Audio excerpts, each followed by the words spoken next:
நதி என்பது ஓனால் கடல் என்பதை சேரும், எப்போதுமே ஓடும் நதியாகலாம்.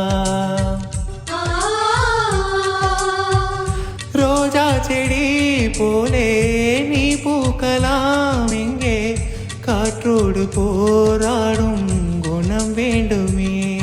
அட உள்ளங்கையால் சூரியனை மூடிட முடியாதே, ஒரு பறவை மோதி கோபுரந்தான் சாய்ந்திடக் கூடாதே.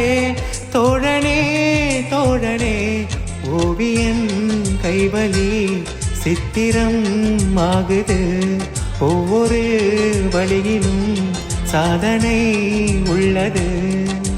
காற்றே பூங்காற்றே ஒரு கவிதை சொல்வாயா, விண்ணில் செல்லத்தான் ஒரு சிறகுகள் தருவாயா.